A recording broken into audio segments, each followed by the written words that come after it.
Ruby Gillman, Teenage Kraken marks the 45th Dreamworks animated film. So today, let's rank them all from worst to best. We're really doing it though, aren't we, buddy? Yeah.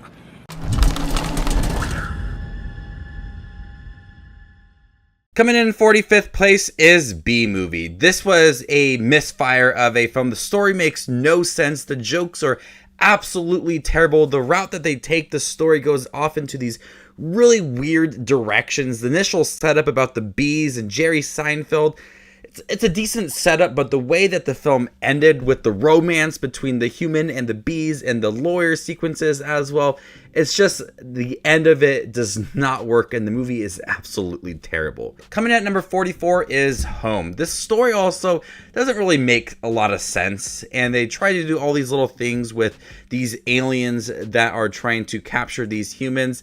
The route that they take all of that is not very intriguing. Jim Parsons is very annoying as this alien creature, and Rihanna's not the best either within this film. The jokes are bad, the story does not work, it's not entertaining. This was a very forgettable DreamWorks animated movie. Coming in at number 43 is Shark Tale. This was another film that I had a hard time getting through. I remember watching it as a kid and just not being impressed by it. Even as an adult, the story really drags. There's not many exciting moments with the characters. The performances from Will Smith and Jack Black are all right. The film tries to have all these really upbeat moments, but it's really kind of taking control and not allowing for the story to develop throughout. So it's relying on the jokes and the bright animation and the fun sequences to tell its story rather than actually having a developing film. And so with that, it's a movie that's hard to connect to the characters and the story throughout, and it's been a film that I have never really enjoyed watching. Coming at number 42 is The Boss Baby. This is a clear example of relying on jokes. The potty humor in here, I could understand having a little bit of it because it is about a baby, and so you're going to have poop jokes within here, and at times it's fine, but it becomes a little too much. And that is where the comedy, you can tell that they're relying on having these poop jokes to have kids laugh. The animation is feel like they can't have a clear choice of what they want to work with, and there could have been more development for the baby and the brother as well. They could have had some heartwarming sequences developing these two, and you could tell that they wanted to go into that route, but it wasn't fully developed. And that's one of the most lacking parts of this film, is that development between these two brothers. At times it feels a little bit realistic, but they could have went more in depth with it to give understanding of their relationship.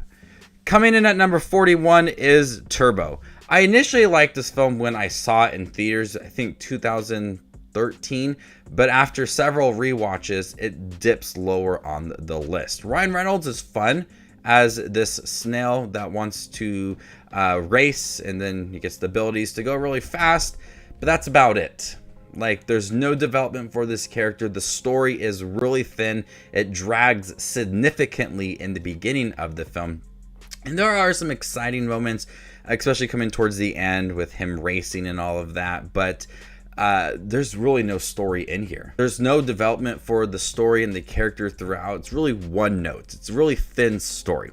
I wish there would have been a little more to this movie. The characters are fun. Voice acting is pretty decent within this movie.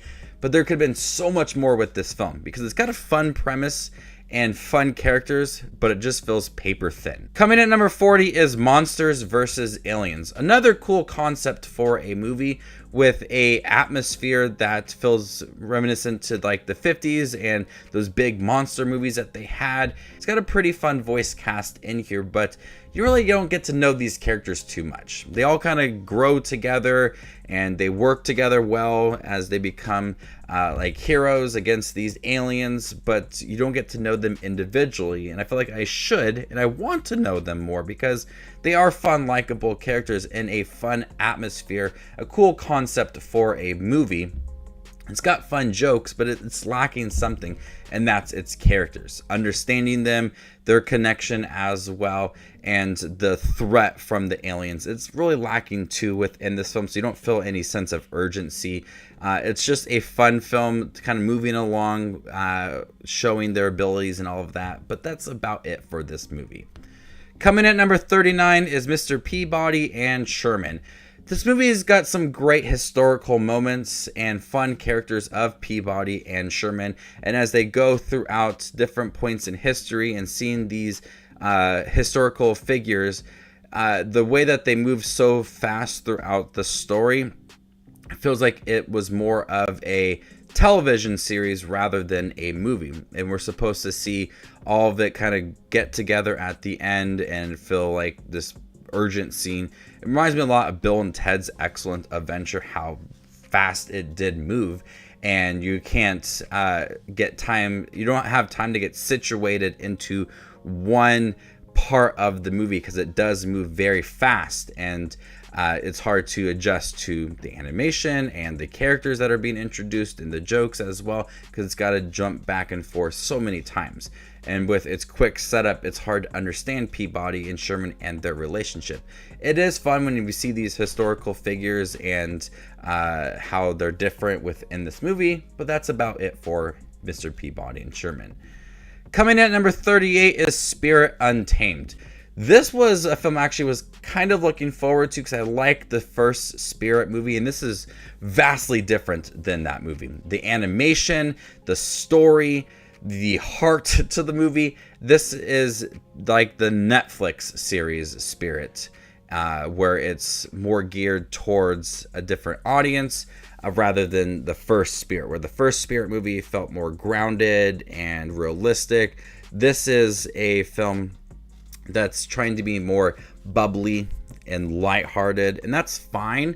But when you have a film, not a franchise, but a connection, it feels vastly different and not as enjoyable either. The characters are not that likable. The story is not engaging. The animation's fine, but the overall just story and the characters in here, I was not able to connect with them at all. Coming in at number 37 is Joseph King of Dreams. Oh, Joseph King of Dreams. This is a direct-to-video film, but I am including it in this ranking.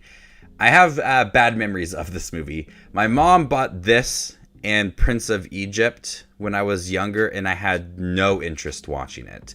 And so they just sat there on my shelf of all the VHSs, and my mom had me try to watch it a couple times. I had no interest in watching these films. And I have rewatched both Prince of Egypt and Joseph King of Dreams, and Joseph King of Dreams feels flat. It is a retelling. It is a biblical movie, and I'm not religious at all, so that's probably one of the reasons I'm not connected to this movie so much. But the characters feel flat. Like, it just feels very ordinary. The songs are boring within this movie as well. I think it does a fine job retelling the story within it. It does have a right length. It is short, but there is a lot to trek throughout this movie. The movie tries so hard to sympathize for some of these characters, and some of the storylines in here just do not work for that.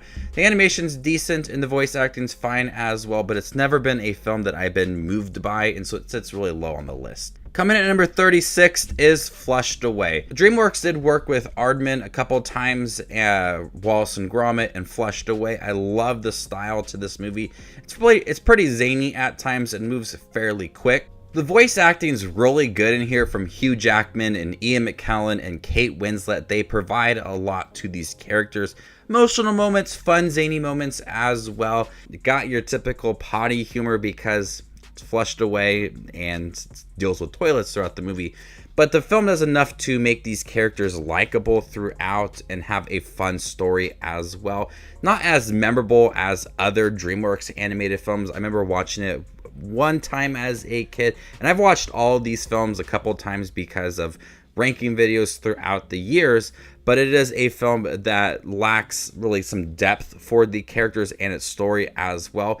But it does have a nice amount of humor and heart to it. Coming in at number 35 is Antz. It was such an odd time to have two bug movies really close together, and Antz is okay. it's not Bug's Life, and Bug's Life is okay as well.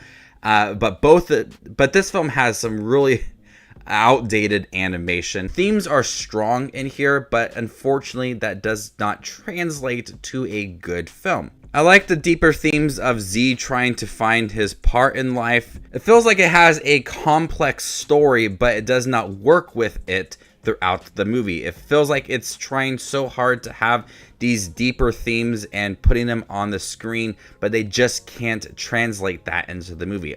On paper, it has a good story, feels complex at times, but they're not going in depth to that. They're not working with it. There's so many times where you feel like the scenes could be extended to have more growth for the story and the characters, but it halts many times and just goes to the next scene.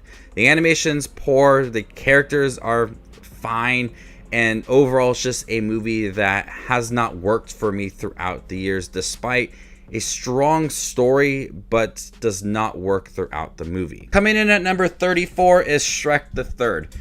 This, unfortunately, is my least favorite Shrek film. It does not have the charm from the first two Shrek movies. The story is not the best. It relies more on Shrek not wanting to have his position in the kingdom, so you see that he's like annoyed for a lot of the film, which we've seen in the previous Shrek movies. That's just who he is, but it really shines in this movie that he just does not care about a lot of things going on.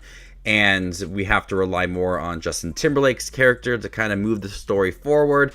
Donkey's fun in here. The characters are fun, and it's got some really upbeat moments throughout. The soundtrack is good once again, but Shrek the Third is not a story that I've loved. I like the other stories in Shrek and how it's able to kind of build the character throughout and have these heartwarming moments. And I feel like that's really lacking in Shrek the Third. And one of the reasons I have not watched it as many times as the other films and not cared for it as much. Coming at number 33 is Shrek Forever After. This was an improvement over the third Shrek film, but still not the best Shrek movie. It went downhill after 3 and 4.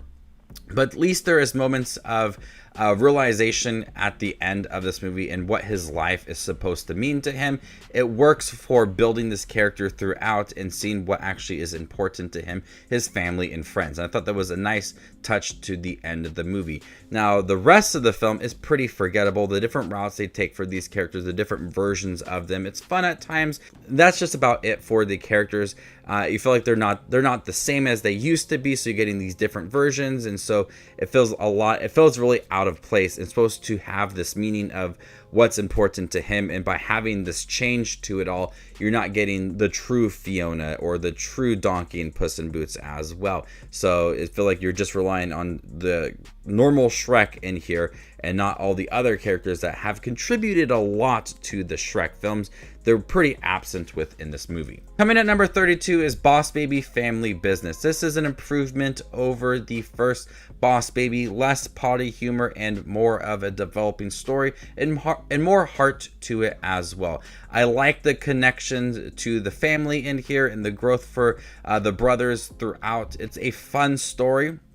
And there are more moments that I laughed at and it felt like I was able to connect with as well. I wasn't looking forward to this film, and I did appreciate the change of pace for this movie. Still feel a little similar to the first Boss Baby, but taking it in different directions and having more heart and emotional connections to it, and it made it for an enjoyable film. Coming at number 31 is Sinbad, Legend of the Seven Seas. This has some really good animation, 2D animation compared to what Dreamworks has now. Really thrilling sequences with Sinbad, some fun voice acting as well. It's got an epic adventure feel to it while being funny and adventurous as well. It's got that nice balance to it. But I couldn't help shake the feeling that this is a generic film. From its characters to some of the action, even though it's fun at times, everything just about it feels like we've seen it before, like your typical pirate movie. That's why I feel like it is generic. There's nothing really to latch onto when it comes to some of the relationships or the characters throughout. It's a film that's pretty forgettable despite some really good animation in the early 2000s and some good voice acting as well. Coming in at number 30 is The Road to El Dorado. This is another 2D animated film from Dreamworks, and at least it's got some fun characters and a fun story as well. It's got that really nice adventure feel to it. I feel like a lot of people who put El Dorado or Sinbad Legend of the Seven Seas higher on the list really watched them as a kid. That wasn't me. I didn't watch these films. I still really like Road to El Dorado. The chemistry between our characters is nice. There is some humor throughout. Miguel and Tulio's relationship is really likable. The soundtrack works as well. It's got some really good animation. It's got a pretty simple story, but it allows for the characters to grow throughout the film and have a fun adventure feel to it. Coming at number 29 is Rise of the Guardians. This was a quite disappointing movie for me because I think that the interpretations of the Easter Bunny and Santa Claus is pretty weird. It tries too hard to take itself seriously, but most of the film feels like it's having a lot of jokes to make it feel funny, so the tones are really clashing with each other throughout this film. You think by the animation and the darker themes for our villains in here, it's supposed to be a more serious movie, but then you have these jokes from all of the interpretations of these characters. You think it's supposed to be a comedy, and it just does not work. That balance is really uneven throughout this movie. I never feel attached to Santa Claus or the Easter Bunny or even Jack Frost in this movie because of that uneven tone. Coming in at number 28 is Ruby Gillman Teenage Kraken. The latest Dreamworks animated film feels pretty good in the beginning of the movie as we see Ruby as she's dealing with her looks as being a Kraken, trying to find her place in high school and not wanting to hide who she is. So the film has this nice theme about self-discovery and accepting yourself as well. And then it deals more with kind of your generic story of the Kraken versus the mermaids and fighting for your kingdom as well. Family issues along the way that feels very reminiscent of Brave and Turning Red. Not as deep as those movies, but Ruby Gillman Teenage Kraken takes a strong setup and then kind of just wastes it throughout the movie. It shifts from this self-discovery movie to more of this big action movie at the end and having to fight for your kingdom rather than developing Ruby throughout the movie. Coming in at number 27 is Trolls.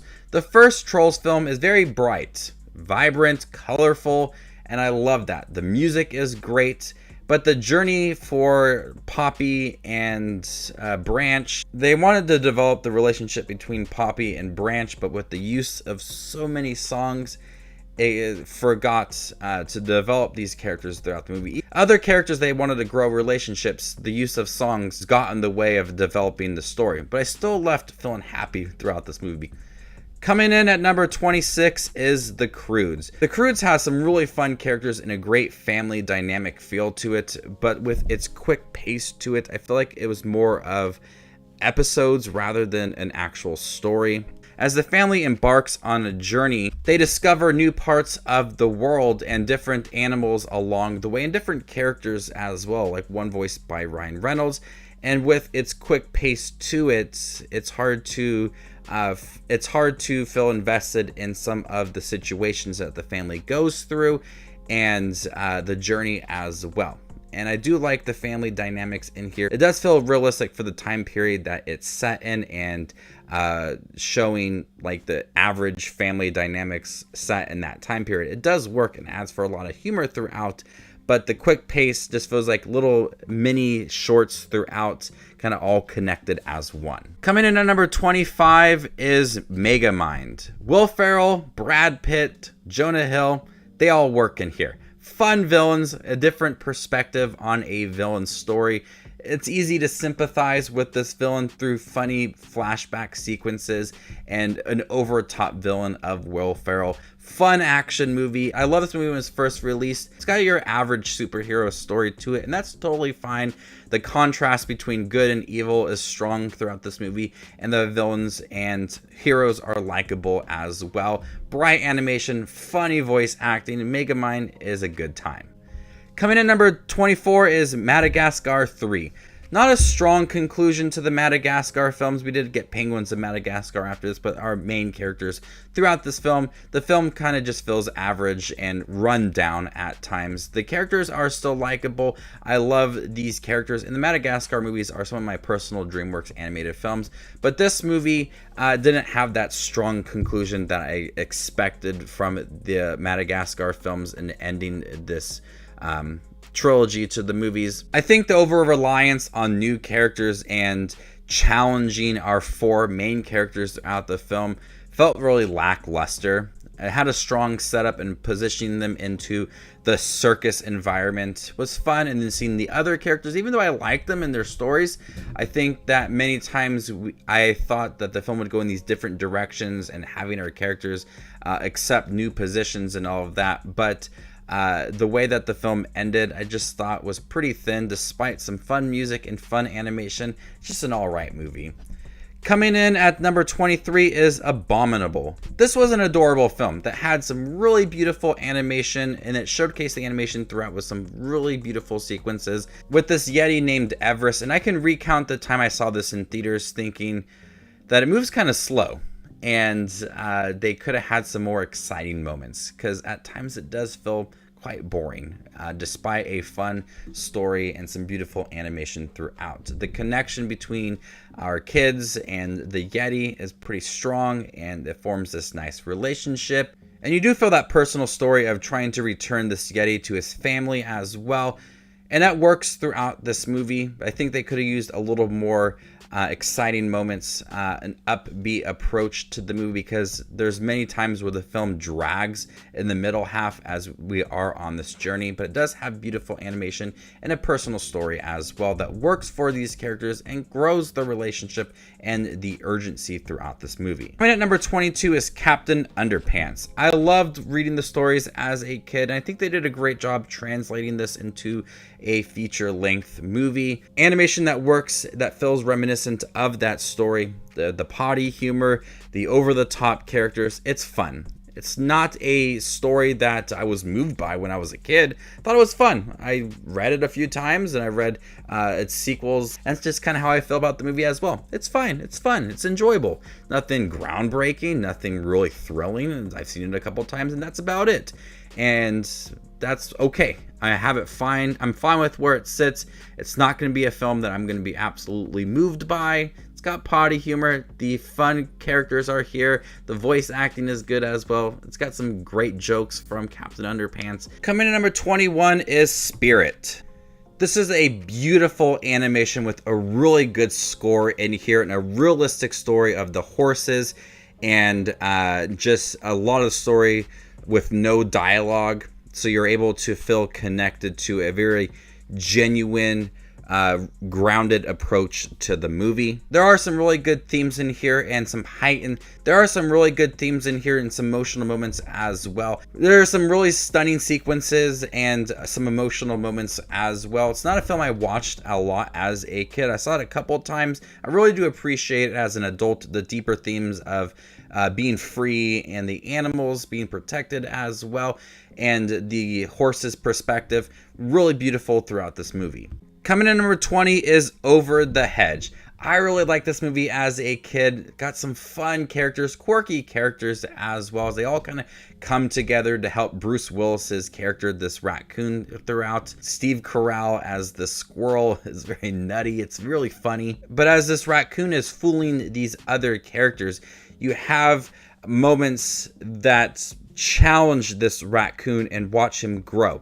It's not a film that feels repetitive with him trying to get all of the food and having these family and having these animals gather food for him. It takes these different risks throughout the movie and grows him throughout. So it's not a film that's going to keep the character the same. And there are moments where we have to challenge this raccoon and see him grow, and I really did appreciate that. It wasn't a film that was going to end the same way it started.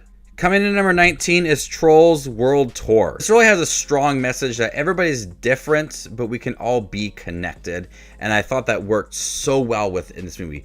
great animation, a great voice cast, fun songs that made it work, and a developing story, understanding what it means to be different, but also connected as well.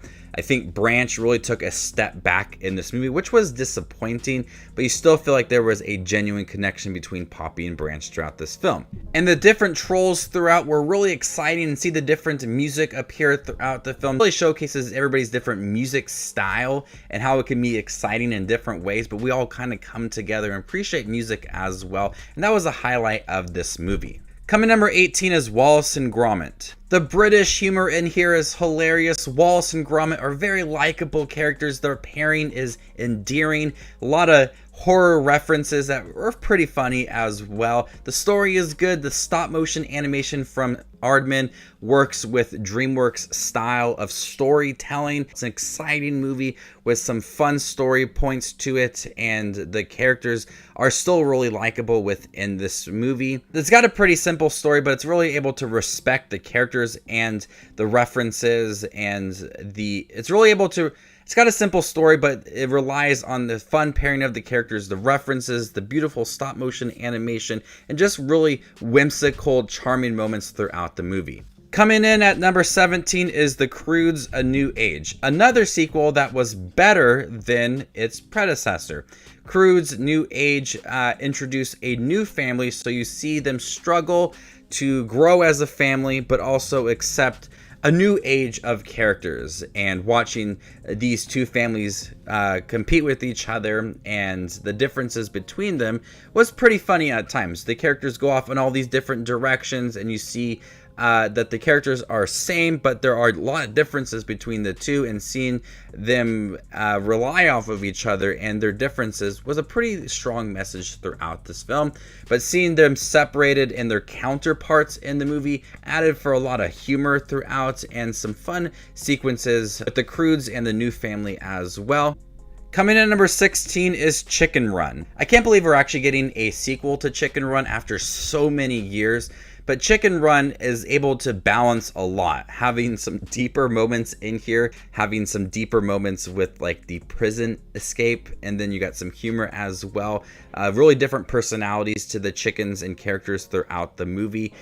Stop motion animation works from Aardman within this movie. It's a fun movie that at times could be a little scary to children. Plot works in here, and having some deeper themes throughout. And there are a lot of funny jokes in here that make you think about some of the situations that go on between the chickens. It really keeps you on your toes with the fastly paced story and jokes throughout, and really likable characters. And I'm really excited for the sequel on Netflix. Coming in at number 15 is Puss in Boots. The first Puss in Boots film is really fun, and I like the villain story in here. The way that they were able to implement the story of Humpty Dumpty, voiced by Zach Galifianakis, into the movie, and have some shifting moments for the character, some hot and cold sequences, so you feel like some connection to him and Puss in Boots. And Puss in Boots is really fun in here, seeing a more developed, rounded out version of him compared to what we've seen him in Shrek. I really did appreciate that we got a solo movie for him, because you're really just able to connect more with this character. There are some cliched moments and some expected moments that you see coming, but that's still fine because the movie is a lot of fun. It's got some fun action scenes, and you still really like Puss in Boots as a character.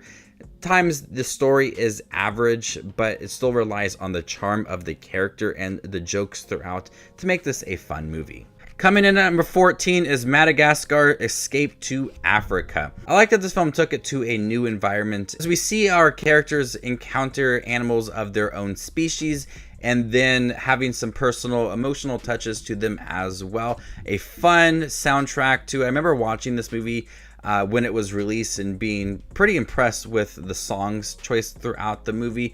But I like that the film was able to have them connect with other animals of their own species, and then them realizing that their relationships with each other are very strong. And it's not as good as the first film, but I still really enjoyed this movie. It's funny at times.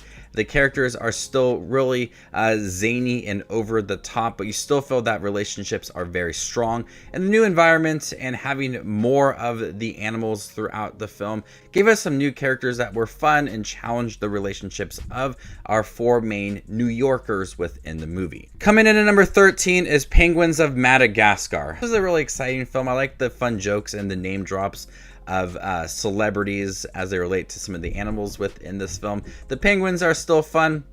It does get pretty cheesy at times, and the storyline is really over the top, and you see everything coming, so it's not really like groundbreaking or thrilling, but it's still a lot of fun. And I really like the penguins from the Madagascar franchise. I thought they were always really hilarious. You add more depth to them this time around, but the story, it's kind of average.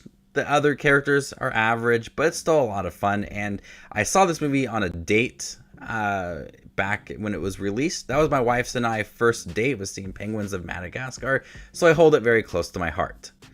Coming in at number 12 is Prince of Egypt. This is a story that I do not feel connected to, but I thought that it was really strong. This is a good movie. Beautiful animation, a more mature DreamWorks animated film. It works. Even though I don't feel connected to it, I love this movie. It is a beautiful animated movie. It's able to take its biblical story and be very serious, but also implement some fun into it as well with our characters. It's able to be respectful, but also show a new style to it. And it's absolutely beautiful with its animation and its connection to the characters and the depth and growth as well. Coming in number 11 is The Bad Guys. The Bad Guys took a new approach to animation, very similar to like Spider-Man, and I thought it was a lot of fun. Really exciting, fun, playful tone to it. Fun characters, growth for our character as well. Our main bad guy in the movie, as he starts to realize things about himself and he wants to change, but but's not sure how his friends will accept all of that. And I like that approach to it. Felt very connected to these characters with a lot of fun moments throughout. The Bad Guys is a really exciting, quickly paced movie that relies on some really good voice acting, and here's the likable characters throughout, and the change of pace for our characters and seeing them grow throughout the movie. It never makes the film feel stuck. It is always moving in the right direction, and it's a film that I was impressed with when I watched it, and I've seen it many times since then. I've always appreciated the jokes and the style of animation and the growth for our characters. Coming in number 10 is Madagascar, the classic DreamWorks animation movie. It's fun. The characters are likable. You feel a strong connection between them all, and the journey that they go on really challenges them. It puts them in different situations. They feel like a fish out of water. They don't know how to react into the wild, and seeing them kind of rely on their relationships, and they get challenged throughout. There's some heated moments amongst the group. They argue. You're expecting all of that. But I love the voice acting and the relationships within this film, and seeing a growth for them and watching them kind of accept a new life and get out of their kind of normal day-to-day routine, which some of the characters are really looking forward to. But Alex wants to get back to being himself in the New York Zoo, and other characters want to kind of stick around. So you see some moments that are different, but you see some moments that are growing throughout, and just kind of accepting where they are in the point of the film. I've always liked Madagascar. The animation designs work. The character voice acting from like Ben Stiller and Chris Rock and Jada Pinkett Smith and David Schwimmer, it all works. They add a lot to the characters, and it's pretty fun. Coming in number 9 is Kung Fu Panda 2. I never really appreciated the Kung Fu Panda franchise when it was released, but now I really like the franchise. The movies are very exciting. It never feels like it's the same thing. He's always learning something new. Po, voiced by Jack Black, is always growing. He always feels like the same character though, but he learns new abilities and learns a lot about himself throughout all 3 movies. And I appreciate that. This one has the weaker story of the 3 in terms of its villains and just the overall story, but I still really like it. Po is a really fun character, a lot of jokes in here. The movie at times feels serious with some of the abilities, and we see that motivation from Po, which makes him such a likable character. He's willing to learn something new and grow, and that adds so much depth to this character. I love Kung Fu Panda, the franchise, the shows as well on Netflix. It's really exciting, and having some new abilities just freshens up this movie. Coming at number 8 is Kung Fu Panda. The first film, the introduction to Po, that he's not accepted by the other characters, but he feels very determined. He wants to learn, he wants to grow, he wants to be part of this group, is very endearing. And watching him develop throughout the film is one of the highlights of the movie, with a lot of great jokes from Jack Black, awesome voice acting from him, and some fun characters along the way, and seeing how they start to appreciate Po. And then the villain story in here is strong as well. Really great introduction to this franchise with a character that you really able to appreciate and understand, and appreciate his values and how he wants to contribute a lot, and seeing him grow. It's typical, but it does work for this kind of character and the animation as well. Coming in number 7 is Kung Fu Panda 3. This was a great film for him as we see him connect more to his family, but then also it strengthens his relationship with his father that we've seen in the first 2 films, and his actual father, voiced by Bryan Cranston, and seeing that they are there to help Po, and that he now has 2 fathers. And I think it's a great way to kind of bring in his actual family, but still feel like his father that he's had growing up to be part of this movie. I thought that was very beautiful throughout this film. But then also seeing a lot of other pandas in here was exciting, seeing how he's able to connect with them and actually be a panda, but still also learn something new and have more villains and just freshen it up and not be repetitive. The stories for all 3 take in different directions, still have the character be the same, but implement something new. And I always appreciate that about the Kung Fu Panda, is its willingness to go in different directions and not feel the same thing. And I love that about the 3rd film. Coming at number 6 is How to Train Your Dragon: The Hidden World. Throughout this film, you get an understanding that it's going to end, and we're going to have the characters send off and go in different directions. So at times you feel like you're preparing yourself for something. It's emotional, it's beautiful, but then you also see that you're accepting what is going on because of the way that the characters are written throughout the film. Toothless, you feel like he's going to go off in the different direction with the other Night Fury in the film. And that beautiful story is developing strongly, so you're appreciating that. And then Hiccup as well, taking on this new role. See that he's going to let go of Toothless. The villain is very strong in here as well, really testing these characters. Thrilling sequences, emotional moments as well, but you really appreciate these characters in the 3rd film and where they are going to go and where they came from as well. And the story is very strong. Coming at number 5 is Puss in Boots: The Last Wish. I was impressed with this movie. Change of animation compared to the previous Shrek films and the first Puss in Boots movie, but you really break down this character and what he actually wants and what he actually has, and accepting that as well. Every character wants this last wish, but when you start to have them look at their lives and what they actually have, their wish is different from what they actually need and want out of life. And so this one concept is challenging every single character, and you see that it's mature and developing them and really testing what they want and actually what they have, and appreciating that as well.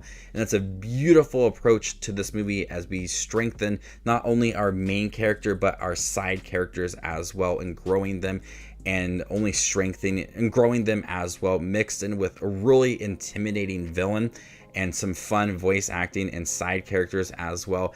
I wasn't expecting how much I loved Puss in Boots: The Last Wish, but it is one of the best Dreamworks animated films. Coming in number 4 is How to Train Your Dragon 2. Very emotional film.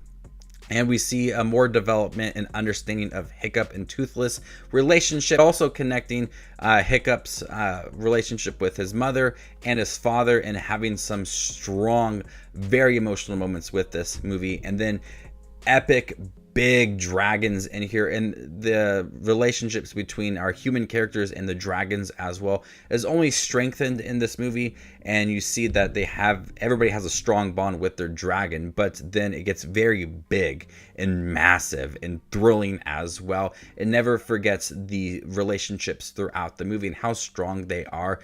Funny moments, and we see Hiccup only becoming stronger throughout the film, and his bond is only growing. And I was really impressed with this film. It's one of the better sequels for DreamWorks animation. Coming in number 3 is How to Train Your Dragon. The first film started off very strong for this franchise. A nice approach to this relationship, developing it very slowly. It wasn't going to be perfect right off the bat. Very hesitant in the beginning, and I thought that was a nice way to kind of start it off, because you weren't going to get everything perfectly handed to you. You had to build up to that and an understanding of the dragons, their abilities, and the humans' fear of them as well. So that understanding of why humans are so afraid and want to fight off the dragons is understood throughout, but then also seeing them accept the dragons is a nice approach to this movie. Hiccup is a character that grows throughout Toothless, grows throughout their relationship and understanding each other and accepting each other and growing as well. It's a beautiful approach to this movie.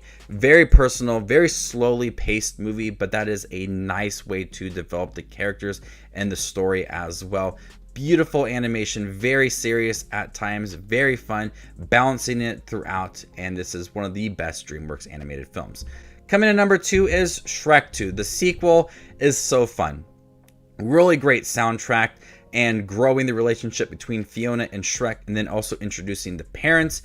Really tested their relationship, but there are a lot of hilarious moments. This is a very quotable film and a sequel that is easily on par with its predecessor. The fairy tale creatures throughout and a new environment for Shrek to be in, it really challenges him and what he wants out of life and where he is now and how much love he has for Fiona. But also the parents adds for a lot of challenges throughout the film, and we see Puss in Boots introduced throughout this movie, and some fun moments between Donkey and Shrek as he is trying to get back to Fiona and show his love for her as well. Only strengthens all of that. But Shrek 2, really good sequel, one of the best animated sequels of all time as well. Its soundtrack, the characters, everything about it is so fun to watch. But coming in first place is the first Shrek movie. I absolutely love this. The fairy tale creatures, the development between Donkey and Shrek, how hilarious this movie is. It's a movie that I always loved watching as a kid, and even to this day, it is one of the best animated films of all time. Shrek is a very likable character. Despite hating a lot of things, you absolutely love this character, and fun moments with the dragon and Fiona and seeing her true identity as well. The references to fairy tale creatures is exciting as well. This is just a beautiful story that nicely develops its characters and grows the relationships as well, with a fun soundtrack, iconic songs in the beginning from Smash Mouth. This is the film that's very memorable and has stood the test of time with its animation. The voice acting from Mike Myers and Eddie Murphy and Cameron Diaz, it's iconic and one of the best animated films of all time. So there you guys have it, all 45 DreamWorks animated films ranked worst to best. How would you rank them? Let me know in the comment section down below, and stay tuned for more up and coming content like this. My name is Justin Watches Movies, and you guys stay classy.